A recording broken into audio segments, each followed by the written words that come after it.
어렸을 때 자꾸 체하는 일이 있어서 큰 병원에 갔습니다. 카톨릭 계열 병원이었고 그래서 넓은 1층 홀에 종교 영화를 자주 틀어놓곤 했는데요. 홀을 지나다가 칼싸움 하는 영화가 틀어져 있길래 잠시 걸음을 멈췄습니다. 그리고 끝까지 다 볼 수밖에 없었습니다. 엄청난 영화였어요. 엉엉 울고 나니까 정작 책기는 사라졌고요. 미션은 저뿐만 아니라 동시대 많은 사람들에게 큰 용기와 영감을 준 영화였습니다. 이 영화에는 수많은 명장면이 있지만 그 중에서도 제레미 아이언스가 연기하는 가브리엘 신부가 원주민들 앞에서 오보에를 연주하는 장면을 손꼽을 수 있을 것 같습니다. 훗날 사라 브라이트만이 작곡가에게 몇 번을 간청해 겨우 가사를 붙여 부를 수 있게 되었고, 그래서 많은 분들에게 넬라 판타지아라는 이름으로 알려진 이 곡은 엔리오 모리코네의 작품입니다. 지난 6일 세계는 엔니오 모리코네가 세상을 떠났다는 부고를 들었습니다. 나 엔니오 모리코네는 죽었습니다. 라는 문장으로 시작하는 유언장을 보고 오랫동안 많은 생각을 했습니다. 여러분도 그러하셨으리라 생각합니다. 오늘은 그의 음악을 들을 생각입니다. 고인의 명복을 빕니다. 7월 13일 월요일 허지웅쇼 출발합니다.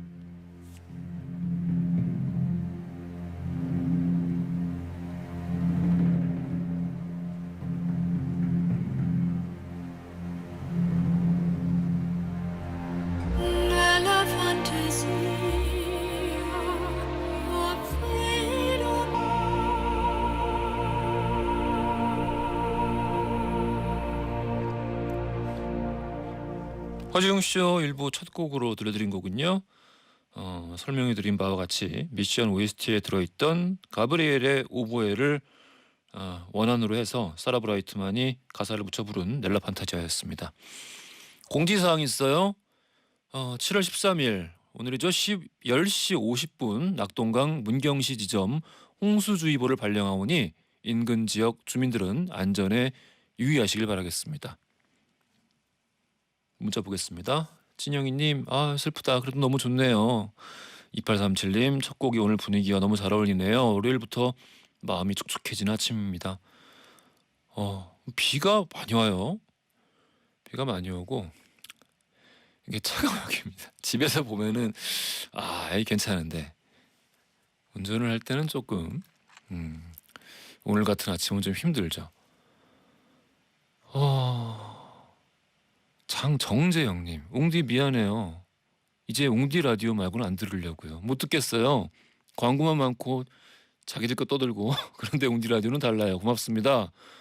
정재영님 고맙습니다. 근데 왜 미안하죠? 예, 고맙습니다. 앞으로도 잘 보내주시고 들어주시고요. 김라니님, 첫 곡에 힘들었던 월요일이 영양제 맞은 것 마냥 차분해지면서 힘이 나네요. 라고 또 말씀을 해주셨습니다. 감사합니다. 사연들 어디로 보내시는지 다 알고 계시죠? 짧은 건 50원, 긴 건 100원이 드는 문자 샵 1035나 무료인 고릴라 또는 허지웅씨 홈페이지에 사연을 남겨주시면은 잠시 후 전지적 뒤편 시점에서 이야기를 나눠보겠습니다. 추첨 통해서 청소 이사 전문 영국 크린에서 필터 샤워기, 문서 서식 사이트 예스폼에서 문서 서식 이용권을 비롯한 다양한 선물 보내드리고 있고요. 월요일입니다. 영화와 법률 이야기 나눠보는 날이죠. 신유진 허나뭉의 무법지대. 오늘은 미국 송환을 막기 위해서 부친이 아들을 고발한 손종호 사건과 관련해서 봉준호 감독의 2009년도 작품 마더 함께 살펴보겠습니다.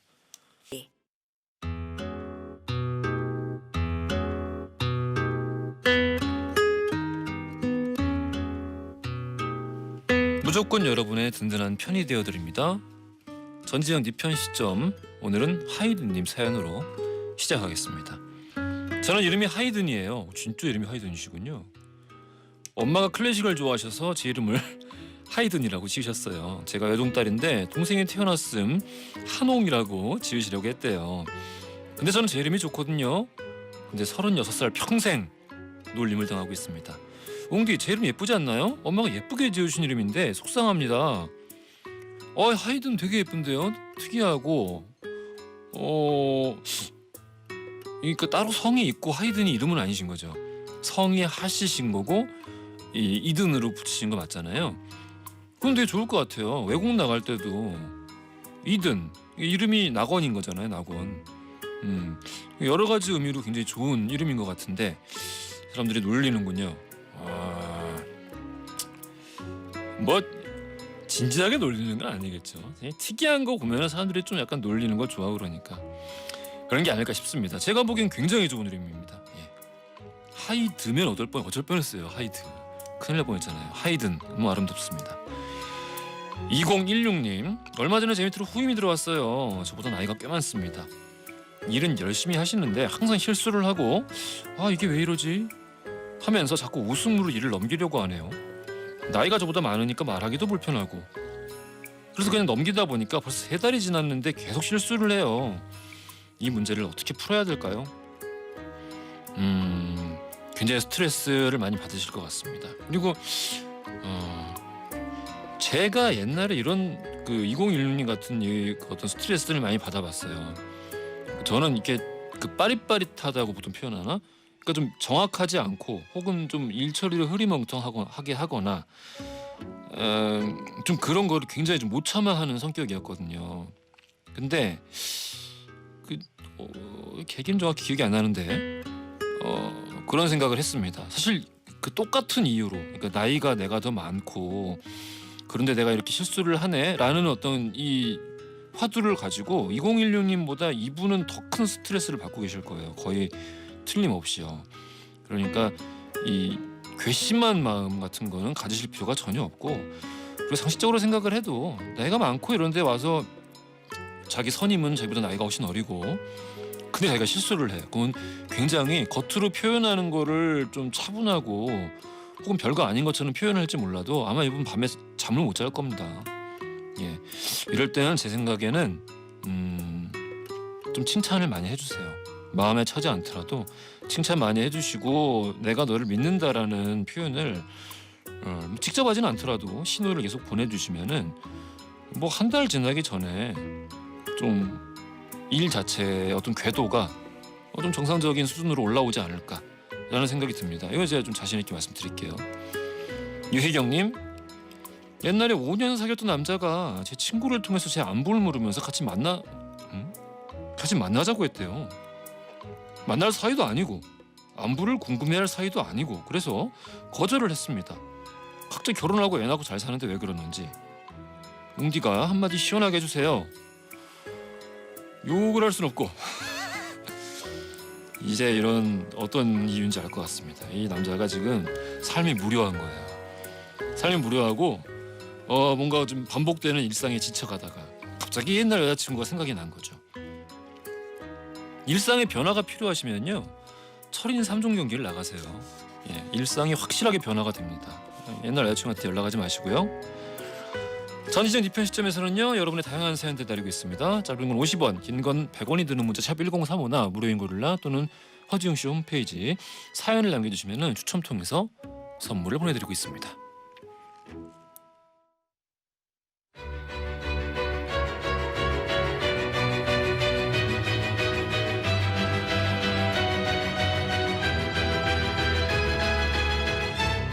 영화와 법률의 만남 신유진 허나뭉의 무법지대. 영화 법률 이야기를 나눠봅니다. 무법지대 흥많은 변호사 신유진 변호사님 나오셨고요. 안녕하십니까? 네, 안녕하세요.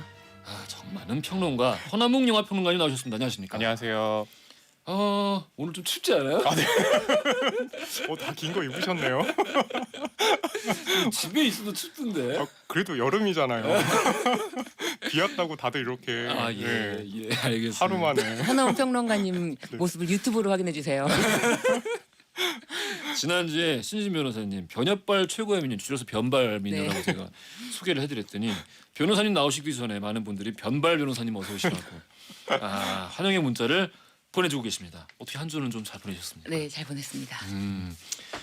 7594님 신유진 변호사님 허지웅 씨에서 처음 뵀는데 너무 멋져요. 완전 찐팬이 됐습니다. 앞으로도 쭉 무법지대를 지켜주세요라고 문자를 보내주셨습니다. 7594님. 아유, 7594님 예. 너무 감사하네요. 네. 뭐야 오늘 그리고 진심이 안 변호사님께서 보이는데? 네. 그 변발이라는 예. 불리는 걸 굉장히 예. 좋아하는 것 같아요. 왜냐하면 어. 저희가 이제 아이템 회의하려면 예. 그 문자 나누잖아요. 그래서 예. 예 알겠습니다 변호사님 이랬더니 너무 그렇게 딱딱하게 부르지 말라고 저한테 보내신 거예요. 그래서 알겠습니다 변발님 이러니까 너무 좋아하시는 거예요. 잘하셨습니다. 박미경님은 허남은 평론가님은 왠지 박송 씨 닮았어요라고. 근데 듣고 그런가요? 보니까 약간 느낌이 네, 아, 느낌이 좀 그렇죠. 그래요? 콧구멍이 보이는 각도가 비슷합니다. 그런가요? 예전에 그 NBA 농구 스타 중에 패트릭 유잉이라고 패트릭 있었는데, 유잉. 예, 콧구멍 굉장히 커가지고 예. 했는데 패트릭 유잉 얘기는 듣지 못하고 저는 예. 꾸준하게 이제 자성원 닮았다. 예, 그런 얘기를 듣고 있었는데 뭐 닮았다고? 네. 내가 지금 요리들을 하승원 네. 네. 다들 유튜브로 확인해 주세요. 다들 유튜브 동의하는 아, 그런 눈빛이시네요. 네. 그렇군요. 유튜브가 이렇게 중요합니다. 네. 알겠습니다. 팩트 체크 부탁드립니다, 여러분. 아마 화면 보면 너무 닮았다고 그렇게 반응들 하실 것 같아요. 알겠습니다. 너티브 죄송합니다. 그래요. 너티브 보이는 차수원님 라디오. 네. 그리고 변발님과 함께 저희 무법지대에 함께 하겠습니다. 그리고 저희 김경희님 광고 소리 왜 이렇게 크나요? 시끄러워요라고 보내주셨는데 이거 제가 한번 말씀드리려고 했었는데 제 평균 목소리가 낮아서 그래요. 광고 소리가 큰 게 아니라 제 평균 목소리가 낮다 보니까 거기에 이 좀 레벨링이라고 하죠. 이거 좀 평균을 맞추다 보니까 광고 소리가 지나치게 크게 들리시는 건데 제가 안 그래도 그 말씀해 주시는 분들 많아가지고 목소리를 좀 크게 하려고 연습을 많이 하고 있습니다. 그러니까 조금만 양해 부탁드리겠습니다. 죄송합니다. 오늘 무법지대에서 만나볼 작품은요. 봉준호 감독의 2009년도 작품 네. 마더입니다. 그렇죠. 줄거리를 소개를 해드리면 예. 어느 날 시골 마을이죠. 시체가 발견이 됩니다. 고등학생인데요. 그 고등학생 시체의 범인이 누구인가를 하다가 극 중에 이제 원빈이 연기를 했죠. 도준이라는 인물이 범인이다라고 잡혀가게 돼요. 하지만 그 극중 도준의 엄마인 김혜자는 우리 아들은 그럴 리가 없다. 물방개 한 마리도 죽이지 않는 애가 그런 일을 벌이지 않는다라고 하면서 본인이 스스로 그 누명을 벗게 해주겠다라고 나섰다가 네, 충격적인 진실을 마주하게 되죠. 네. 너무 많은 분들이 보셨고 너무 그렇죠. 많은 분들이 생생하게 기억하고 계시는 영화가 아닌가 싶기도 하고 네. 얘기를 들으면서 제가 떠올랐는데 물방개는 네. 물방개는 죽이기에 좀 큽니다. 네. 예, 어린아이가 장난으로 어떻게 해치려고 하더라도 그렇군요. 물방개 좀 커가지고 어머니가 이미 그때부터 피처를 그리고 있었던 거군요. 잠자리 얘기를 하지 않고 물방개 얘기를 한 거는 아, 빅피처가 아닌가. 또 갑자기 또 소름이 돋네요. 네. 파면 팔수록. 이때 뭐 김혜자 선생님 연기가 특히 그 밭에서 네. 이 춤추시는 장면 있잖아요. 그렇죠. 이거는 무한도전에서 박명수 형님이 몇 번 흉내를 내시긴 했는데. 그런가요? 예. 근데 뭐 도저히 따라잡을 수 없는. 그렇죠. 아, 이게 어깨춤이 갑자기 이렇게 딱 꺾이는데 예. 저도 막 보면서 따라했어요. 그랬나요? 아니 이게 굉장히 신들린 춤이에요. 그냥 이렇게 나오는 춤이 아니고 굉장히 탁 이렇게 꺾이면서 절제돼 있어. 절제돼 있어. 그 춤과 관련한 비하인드 스토리. 어. 김혜자 배우님이 이게 이렇게 스태프들 많은 데서 나 혼자 추려니까 도저히 못하겠다라고 해가지고요. 화면에선 보이지 않지만 그 앞에서 봉준호 감독님이 춤을 추면 그걸 보고 김혜자 배우님이 앞에서 따라 한 춤이거든요. 그 봉준호 네. 감독님이 라이센스를 갖고 계신. 그렇죠. 그러면서 이제 마지막에 선생님 마지막에 손을 좀 감춰주세요 옷섭에. 왜냐하면 뭔가 비밀을 그렇지. 감추고 있는 이야기잖아요. 그래서 마지막에 슥 손을 감추는 식으로 마무리된 게 오프닝이에요. 나폴레옹처럼. 네. 네. 잠깐 제가 착각했는데 이게 네. 그 무한도전에서 박명수 형님이 했던 게 아니라 정준하 형님입니다. 노라정. 네. 노라정이 막 이렇게 했었어. 똑같이 따라했었어요. 그렇군요. 네. 그 느낌은 아니었지만 그래요. 연기가 정말 대단했던 기억이 납니다. 그렇죠. 캐스팅할 때 이제 도준 역의 원빈, 네. 원빈 씨 역할에 네. 대한 캐스팅 어떤 비하도 있나요? 그렇죠. 그 봉준호 감독님이 시나리오를 쓸 때 그 마더 역할, 엄마 역할은 당연히 이제 김혜자 배우를 생각하게 뒀고 그리고 아들 역할은 원빈을 딱 원픽으로 해두고요. 원빈이 거절을 하면 신인 남자 배우로 간다라고 했으니까 그러니까 원빈 배우가 이제 거절을 하면 그거는 좀 문제가 생기는 거였죠. 하지만 원빈 배우님이 님이 딱 그 얘기를 듣고 봉준호 감독님하고 작업하고 싶다라고 하면서 바로 수락을 하면서요. 원했던 캐스팅이 다 이뤄진 거죠. 그랬군요. 네. 근데 이 완벽한 캐스팅 같아. 저는 근데 처음에 첫 번째 이제 영화 보러 갔을 때 예. 이 원빈 배우가 나왔을 때 저렇게 멋있는 배우가 저렇게 바보 덜 떨어진 역할로 어울릴까라는 의문을 하고 봤거든요. 네.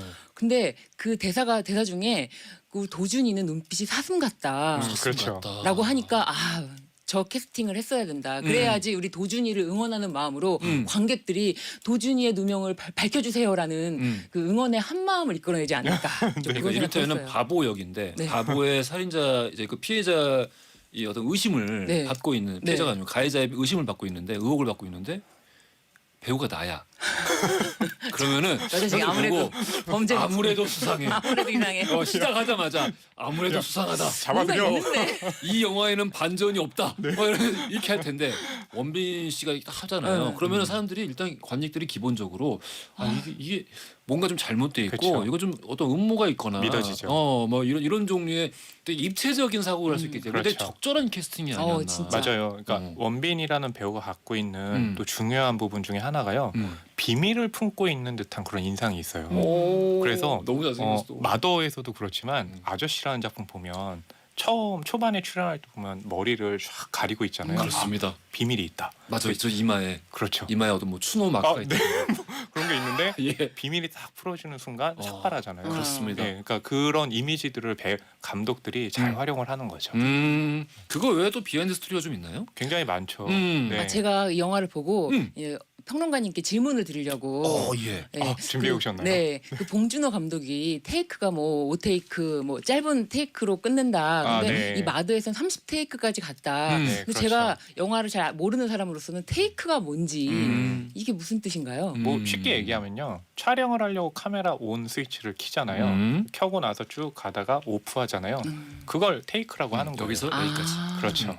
그럼 똑같은 장면을 5번에 찍는다. 뭐 네. 30테이크면 30번까지 그렇죠. 찍는 건가요? 그래서 보통 우리가 롱테이크라는 말을 할 때 네. 야, 저 장면은 롱테이크로 정말 이 계단 뭐 일테면 옥상에서 1층까지 내려가는 장면을 네. 칠드러 오브맨 같은 경우에 네.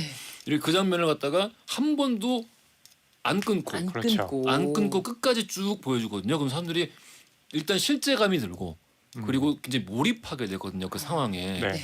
그래 그 말처럼 저 옥상에서 1층까지 한 번도 끊지 않았다. 그렇죠. 한 번도 컷을 바꾸지 않았다. 라는 의미에서 그렇게 부르는 거죠. 네, 테이크 관련해서 마더에서요. 굉장히 흥미로운 장면 하나가 있어요. 모든 테이크가 말씀하신 것처럼 뭐 30번 간 것도 있고 42번 간 것도 있는데 딱 한 번의 테이크로 끝난 게 있어요. 어떤 걸까? 뭐냐면 극 중에 이 김혜자 배우가 이 여고생의 장례식에 찾아가잖아요. 네. 우리 아들이 안 그랬거든요. 이렇게 얘기를 할 때 눈빛. 그때 그 여고생의 이모가 화가 나가지고 따기 때리는 장면 있잖아요. 그 이모가 누구냐면 이정은 배우. 네, 이정원 예, 배우고 맞습니다. 그 따기를 한 번 쫙 때리고 나서요. 그 테이크가 끝이 났어요. 바로 그럴 정도로 극악무도하게 잘한 거죠. 한 번 더 하면 안 되지 것 같기도 하고.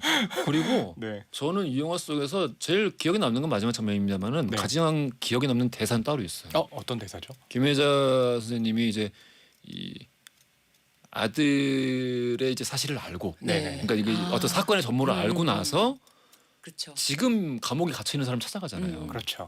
그때 얘기를 대화를 하다가 네. 너 엄마 없니 했다고. 예, 맞아요. 왜 엄마가 없어? 하는데 나 그 말 되게 자주 떠오른다. 왜 네. 엄마가 없냐는 말. 핵심이죠. 네. 거기서. 진짜 핵심인 것 같아요. 그 마더 영화에. 그 여기에서 전에, 네, 그 전에는 우리 도준이가 아빠가 없다고 이렇게 무시하더니라고 했는데 이 엄마는 막상 그 진실을 마주했을 때 너 엄마 없니? 라고 하는 굉장히 복잡한 감정을 드러내는 거죠. 왜 엄마가 없니? 그렇죠. 왜 엄마가 없어? 맞아요. 여기서 퀴즈 드리겠습니다. 영화 마더에서 극중 김혜자 씨의 아들로 나온 배우의 이름 맞춰주시면 됩니다. 영화 아저씨 이후 지금까지는 별 작품 활동이 없이 커피 광고 모델로만 활동을 하고 계시는 이분의 명대사 한번 해주실 수 있나요? 네, 가을 동화에서 예. 사랑 웃기지 마. 이제 돈으로 사겠어. 얼마면 돼? 얼마면 되겠냐?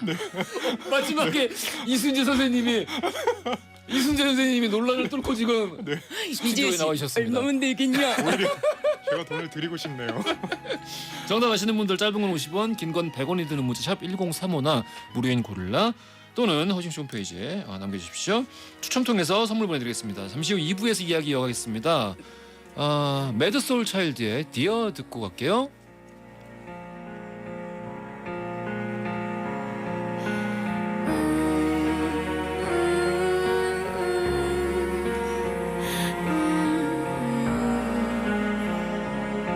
허지용 쇼.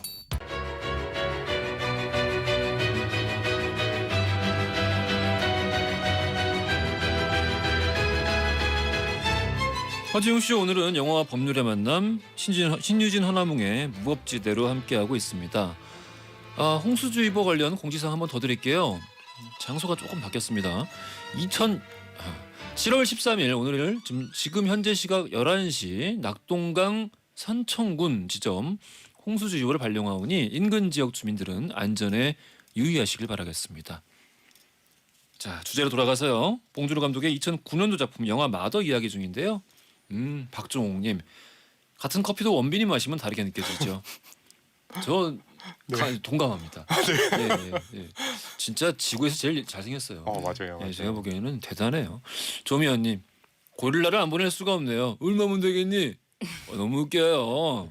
박동철님 제가 신 변호사님 때문에 오늘도 웃네요. 라고 이렇게 보내주셨습니다. 자 그러면 마더 관련해서 오늘 우리가 손정호 사건 이야기를 하기로 했으니까 그렇죠. 본격적인 이야기 한번 시작해 보죠. 손정호 사건 관련된 법률적인 쟁점들 첫 번째 쟁점은요. 손정호 아버지의 묘수인가 꼼수인가 미국 송환 불허 결정.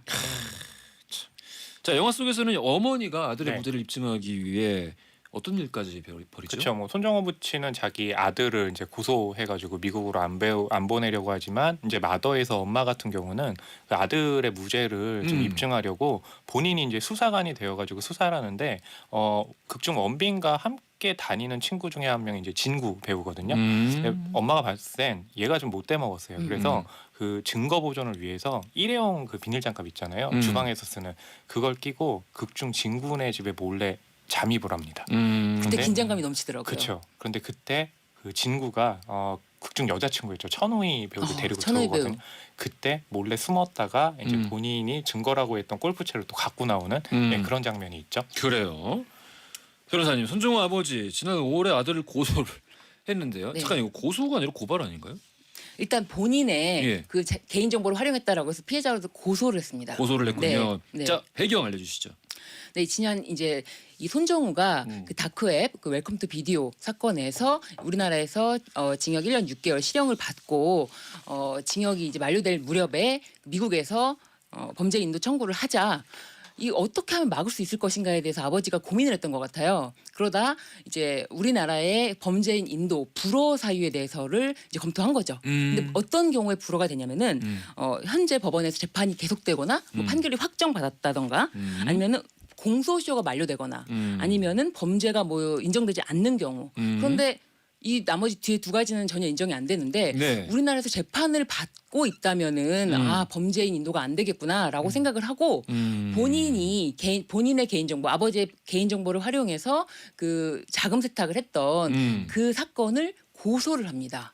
이거 변호사가 좀 옆에서 코치를 해준 거겠죠? 물론입니다. 이거를 본인 스스로 알아서 고소를 했다는 거는 불가능하고 그래서 근데 5월에 당시에 고소를 제기했을 만해도 이거는 거의 불가능하다. 왜냐하면 지금 이미 범죄인 인도 청구 심사 중인데 어떻게 경찰, 검찰이 수사를 해서 빨리 재판을 진행하겠느냐라고 얘기를 하면서 거의 뭐 이런 꼼수는 통하지 않을 것이다. 그리고 왜 이런 얘기까지 했냐면은 우리나라가 이제 2004년도에 이 범죄인 인도 결정이 이제 전산화된 이후부터 네네. 사건을 살펴보면은 총 50여 건의 50여 건. 불허 결정, 50여 건의 결정이 있었어요. 결정 예, 보내는 거죠. 보내는 결정이 있었고요. 그 결정이 있었는데 그 중에서 6건인데 불허 결정이 난 게 6건인데 뭐 3건은 한 건과 같은 동일한 사건이어가지고 그 공소시효가 만료됐다라고 불허된 것이 있고 그리고 정치범이다라고 불허된 것이 있습니다. 예. 그런데 단지 임의적 거절 사유. 그러니까 뭐 이렇게 정치범도 아니고 공소시효도 만료된 것도 아니고 우리나라에서 범죄가 확정된 것도 아닌데 예. 손정우는 그 두 가지 사유가 해당되지 않는데도 불구하고 불허 결정을 받은 것이 최초인 거죠. 임의적 사유를 거절 사유. 근거로 네. 인도가 네. 거절된 첫 번째 사례. 네. 그러니까 사실은 이 고소할 당시만 해도 이것에 대한 기대는 없고 이런 것이라도 해보자. 아버지로서 내 아들을 안 보낼 수만 있다면 고소를 불사하겠다라고 해서 이제 거의 꼼수다. 이건 불가능하다라고 했는데 이거를 법원이 받아들여줬다라고 보여지는 거죠. 이은정님도 너무 괘씸하고 화가 난다라고 지금 보내주시고 많은 분들 공감하고 계시는데 이렇게 생각 안 하시는 분들을 찾아보기도 어려운 것 같습니다. 사실 이 이제 사건이 법원에서 웰컴 투 비디오에 대해서 예. 또한 여죄 수사가 필요하다라고 했는데 이 당시에 이미 수사를 다 했고 뭐 실형을 받은 사람이 이 중에서도 손정우밖에 없어요. 그런데 이 웰컴 투 비디오 사건을 수사하기 위해서 손정우가 한국에 있다고 해서 이건 다크웹에 대한 이해가 좀 부족한 게 아닌가 싶은데 다크웹은 운영자라 할지라도 회원 관리를 하거나 회원 정보를 알 수 있는 게 아닙니다. 그렇기 때문에 손정우가 국내에 있다고 해서 그 나머지 그 웰컴 투 비디오 사건을 수사할 수 있는 게 아닌데 법원에서는 이 부분을 상당히 중요하게 또 판단을 한 거죠. 아, 이걸 중요하게 판단했다. 네. 알겠습니다. 할 얘기가 좀 오늘 많으니까 네. 바로 다음 쟁점으로 넘어가 보도록 하겠습니다. 두 번째 쟁점은요. 손정우 아버지 재판장에게 감사의 인사를 전하다. 네. 감사의 인사를 전했군요. 네. 원빈이 무죄로 풀려나죠, 영화 속에서. 네, 원인은 이제 뭐냐면 아까 그 화지용 그 디제이님께서 그 엄마 없니라고 했을 때 그 건너편에 있던 사람이 이제 종팔이라는 아이였는데요. 그 종팔이라는 아이가 그 죽은 시체로 등장했던 그런 고등학생과 서로 사랑하는 사이였다라고 발언한 게 이제 문제가 돼가지고요. 결국에 무죄로 도준이 풀려나게 되는 거였죠. 자, 손정우 아버지 이 고소 사건으로 아들의 미국 송환이 결국에는 이제 완벽하게 불허가 된 거죠. 네. 끝난 거죠. 네, 이제 이게 손정우 아버지가 고발을 했는데 고발을 했는데 이 사건에서 재판부의 그 판단이 굉장히 납득할 수가 없는 부분이 네. 많았어요. 재판부의 판단에서 납득할 수 없는 부분이 많다. 네, 이 지금 풀려나자마자 예. 사실은 현명한 판단에 감사를 드린다.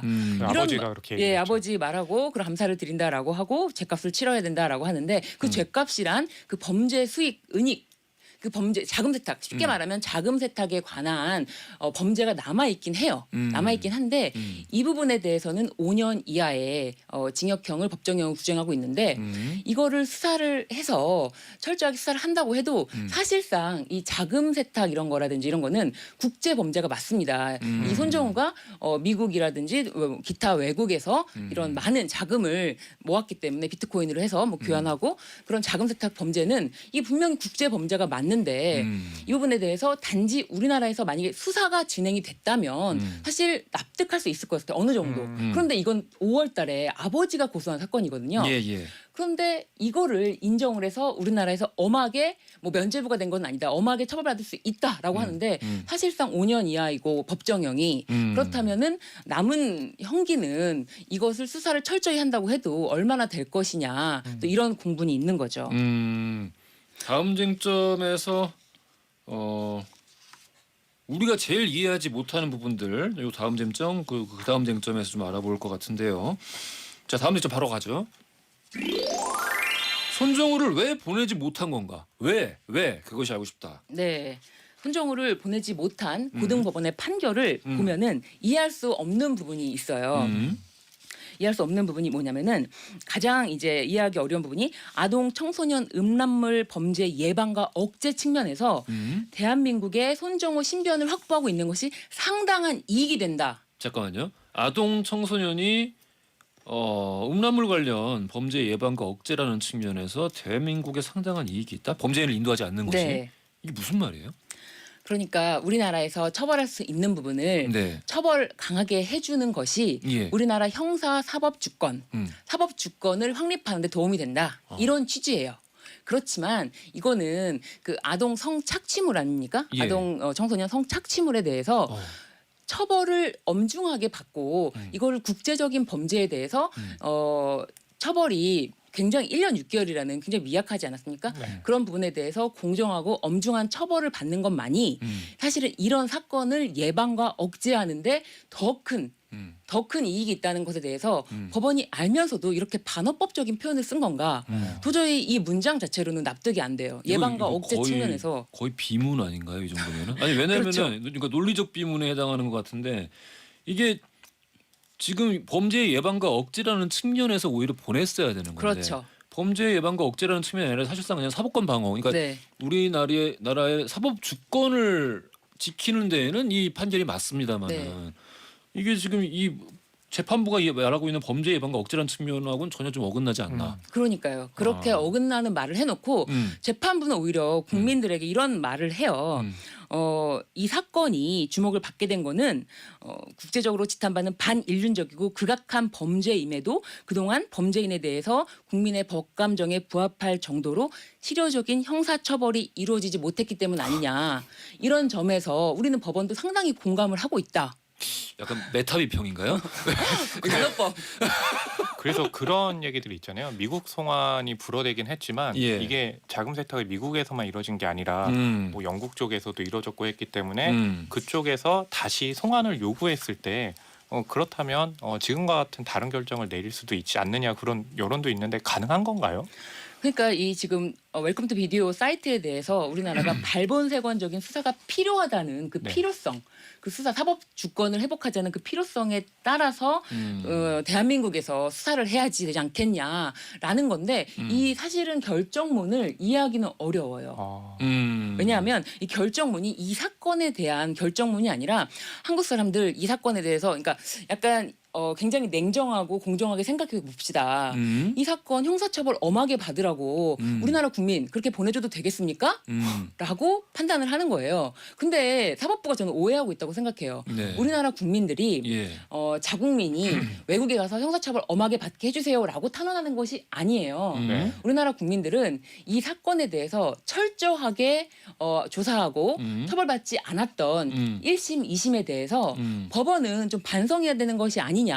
그리고 이 사건은 그 어디가 범죄지인지 중요하지 않습니다. 우리나라에서 뭐 손정우가 집에서 이 사건 범죄를 저질렀다 하더라도 국제적인 범죄가 네. 맞다면 국제적으로 처벌받아야 이런 국제적인 아동 청소년 성착취물이 더 이상 없어지지 않을까 이런 범죄의 예방과 억제 측면에서 보내자는 것이지 우리나라 국민을 무조건 형사처벌 세게 해주세요라고 미국으로 보내자는 것이 아닌데 국민들에 대해서 오해를 하고 있는 것이 아닌가. 그래서 국민들을 약간 가르치려고 하시는 결정문 내용이 있어서 좀 이해하기가 쉽지 않습니다. 되게 전형적인 엘리트주의 약간 그 그렇죠. 엘리트주의가 늘 나쁜 건 아니거든요, 사실. 민주주의 사회에서 이제 좀 필요한 부분이 있기도 한데 이런 식으로 똥보를 차는 경우가 네. 예 적지 않습니다. 적지 않아요. 그래서 이 결정문을 보면은 굉장히 이제 어떤 담화문과 같은 성격인데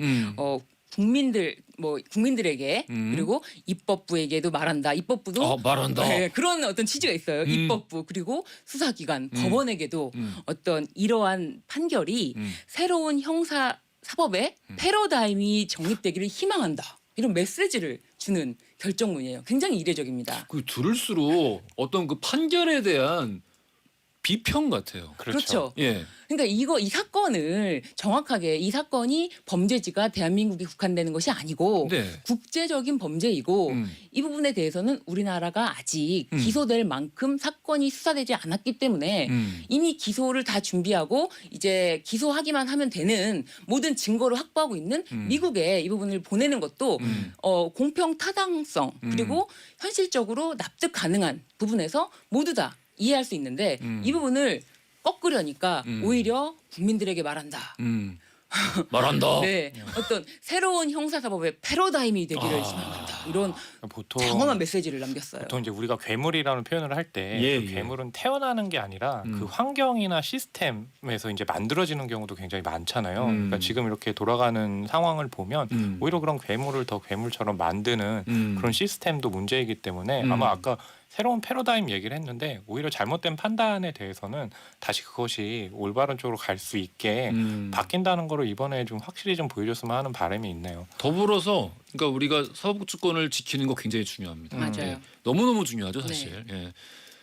하지만 그럼에도 불구하고 우리나라 이제 입법기관이 이제 국회가 이제 어떤 이 특히 아동 성착취 문제에 대한 어떤 미진한 인식과 그다음에 본인들 정쟁하느라고 실질적으로 법을 만드는 데 이제 게을렀고 그렇죠. 그런 부분들 때문에 결과적으로 이런 끔찍한 죄를 저질러 놓고도 정당한 수준의 저 턱없이 모자란 처벌을 받게 되는 거잖아요. 한국에서는. 네, 사실은 이 사건이 이제 그 당시 문제될 당시만 해도 언론의 주목조차 받지 않았었고 N번방 사건이 수년이에 떠오르면서 법이 바뀌었어요. 그래서 이 당시에는 10년 이하였는데 지금은 5년 이상으로 처벌 규정이 강화가 됐습니다. 그런데 이 당시에 아무리 10년 이하라고 하더라도 이 손정우가 감형받은 사유가 그 부분에 대해서도 국민들이 납득하지 못하는 거거든요. 뭐 결혼을 하고 네. 했던 부분이죠. 네, 그러니까 손정우가 나이가 매우 어린 점, 초범인 점, 그리고 항소심 때는요 혼인 신고를 접수했어요. 그렇죠.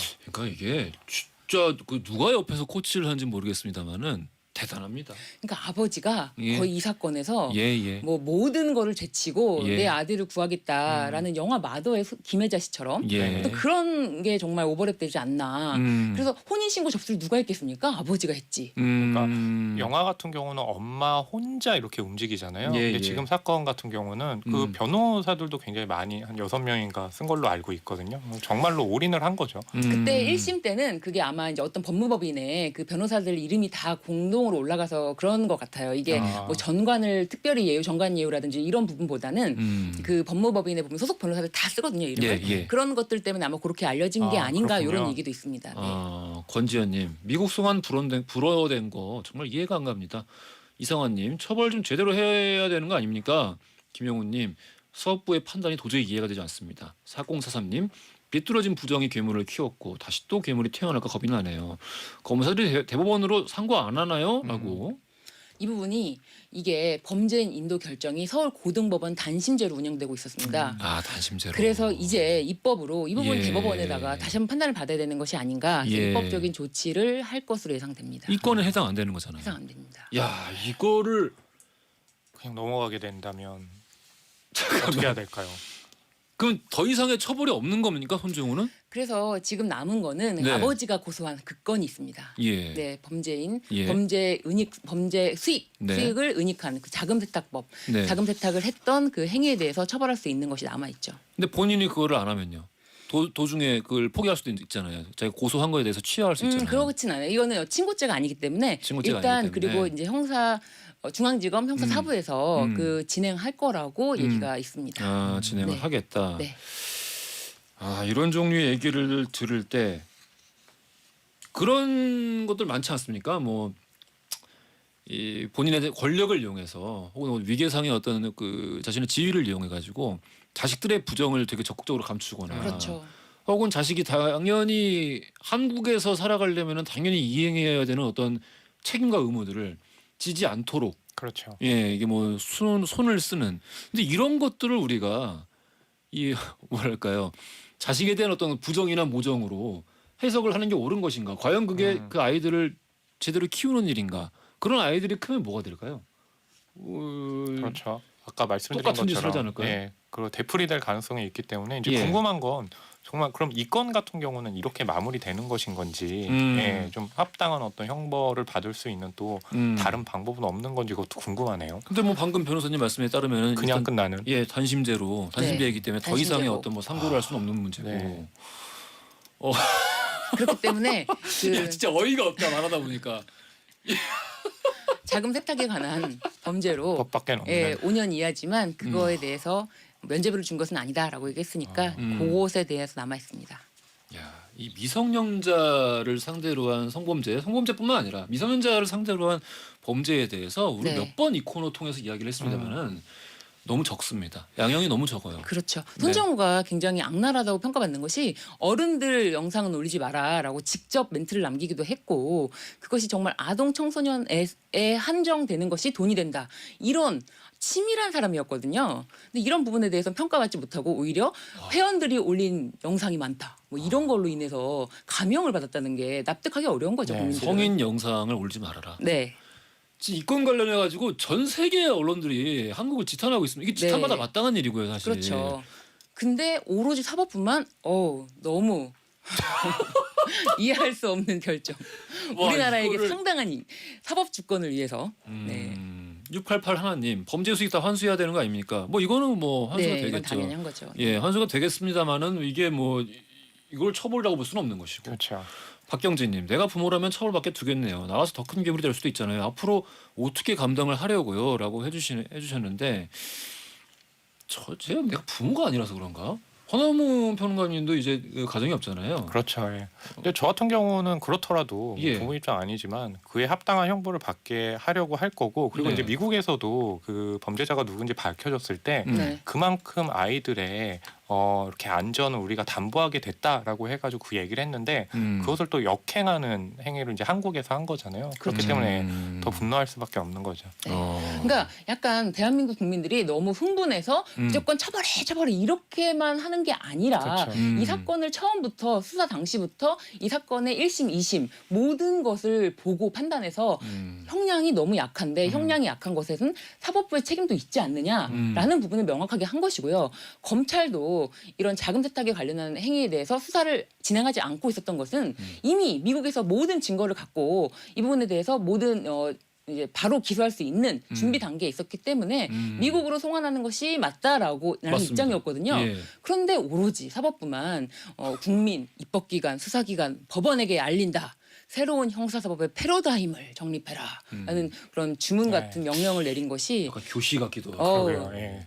아니 이 약간 이 엘리트화된 조직의 경우에 이런 종류의 일을 보통 아니면 혹은 뭐 발언을 하는 경우들이 종종 있는데 그러니까 이를테면 자신들의 반대하는 모든 종류의 의견을 몰라서 어, 그런다.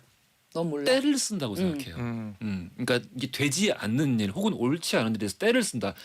아예 없는 건 아니에요. 사람들이 얼마나 많고 다양하고 민주주의 사회인데요. 때를 쓰는 그렇죠. 사람도 있겠죠. 근데 왜 전부 다 때를 쓰는 거라 생각하냐고. 이게 참 지금 사법부가 어떤 그런 그 되게 잘못된 방식의 엘리트주의에 너무 경도되어 있는 그렇죠. 것이 아닌가. 그런 생각이 들기도 하고 안타깝습니다. 자, 참.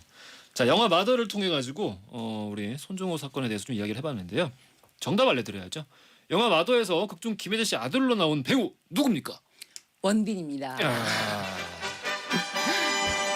당첨자 명단 선곡표란에 올려놓을 테니까요. 확인 꼭 부탁드리겠습니다. 지금까지 무법지대 신유진 변호사님, 허나몽 영화평론가님이었습니다. 감사합니다. 감사합니다. 허지웅 쇼 내일은 과학 코너에서 원종 대표님, 이은희 작가님과 함께 피와 혈액형에 관련된 과학 이야기 나눠보겠습니다. 내일도 기대 많이 해주시고요. 끝곡으로는요 레이디 가가와 아리아나 그란데가 함께 불렀습니다. 레인 온 미. 이 곡 들으시면서요. 저는 내일 아침 11시에 다시 찾아뵙겠습니다. 지금까지 허지웅이었습니다.